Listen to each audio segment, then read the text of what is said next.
FCNR versus Indian Fixed Deposits. Where should NRIs put their money? This is a clear-headed comparison designed for NRIs planning their Indian investments, brought to you by FCNR Advisors. Core question. Here's the question every NRI asks. Should I put my savings into an Indian fixed deposit or an FCNR account? The answer depends on two key factors: where your money currently sits and how much currency risk you're willing to take. Decision framework. If your money is sitting abroad in foreign currency, FCNR allows you to keep it in that currency with no INR conversion and no currency risk. If your money is already in India in rupees, whether in NRE or NRO accounts, you can consider NRE or NRO Fixed Deposits depending on tax efficiency. If you're concerned about rupee depreciation, FCNR protects your principal entirely from INR fluctuation. And if flexibility and liquidity matter to you, NRE Fixed Deposits offer savings options, while FCNR is strictly a fixed deposit with tenures between 1 to 5 years. Comparison table. Let's look at a head-to-head comparison. FCNR deposits are held in foreign currencies such as USD,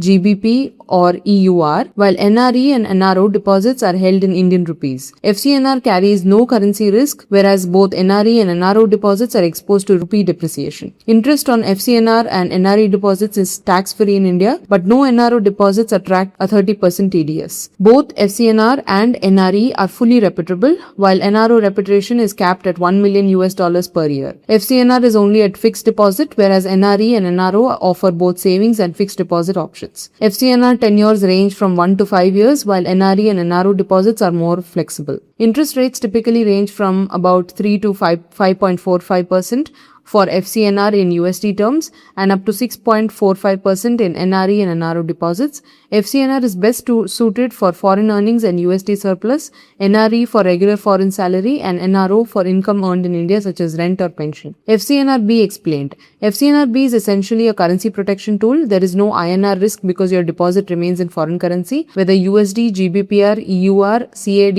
AUD or JPY. Both principal and interest are fully reputable under FEMA. Interest earned is completely tax-free in India under Section 10. Deposits up to 5 lakh rupees are insured under DICGC, backed by the Indian banking system. Interest rates of around 3 to 5.45% in USD terms are often competitive compared to US or UAE bank deposits. The tenure is fixed between 1 to 5 years. Premature withdrawal is allowed, but if done before 1 year, no interest is paid and penalties apply for early withdrawal. NRE Fixed Deposit explained. NRE Fixed Deposits are the flexible option. They offer high interest rates up to around 6.45% per annum in rupee terms. Interest is tax-free in India, similar to FCNR. Both principal and interest are fully reputable without RBI limits. However, these deposits are exposed to INR currency risk. If the rupee depreciates against your home currency, your real returns may reduce. NRE accounts also offer flexible tenures ranging from 1 year up to 10 years and include savings and account options. Additionally, NRE accounts can be held jointly with another NRI or even a resident relative. Choosing the right option. So which one would you choose? If you earn in foreign currency like USD, GBP or EUR and want to park surplus funds, FCNR is ideal, no currency conversion, no INR risk and fully reputable. If you want your regular foreign salary remittances to work harder in India, NRE Fixed Deposits offer high rupee returns with flexibility. If you have India-sourced income such as rent or pension, NRO Fixed Deposits are designed for that, though they are taxable and have repatriation limits. And if your priority is protection from rupee depreciation over 3 to 5 years, FCNR again becomes the preferred choice. Watch-outs. Before you invest, here are some important watch-outs. For NRE deposits, rupee depreciation can significantly impact your effective returns abroad. For FCNR deposits, premature withdrawal before 1 year results in zero interest and penalties apply for early exits. For NRO deposits, interest is taxable at 30%, which reduces your net returns. FCNR accounts cannot be held jointly with a resident Indian, only with another NRI or OCI. And finally, if your residential status changes and you return to India, FCNR accounts must be converted to RFC accounts, which also changes the tax treatment. Here's the bottom line. FCNR allows you to park foreign currency without INR risk. It is tax-free and fully reputable, ideal for long-term USD surplus. NRE Fixed Deposits offer high rupee returns as tax-free and flexible, but carry currency risk. NRO deposits are meant for India-sourced income with repatriation limits and taxable interest. Smart NRIs usually use a mix: NRE for salary, FCNR for foreign currency surplus, and NRO for Indian income, because ultimately structure matters. Don't let the wrong fixed deposit erode your returns. Currency risk, taxation, and repatriation limits can quietly impact your savings. One correct structure can make all the difference. At FCNR Advisors, we map your income sources and recommend the right account mix tailored to you. Get a consultation now. Reach out to us at fcnr.com. Still have questions? Our FCNR experts are just one message away.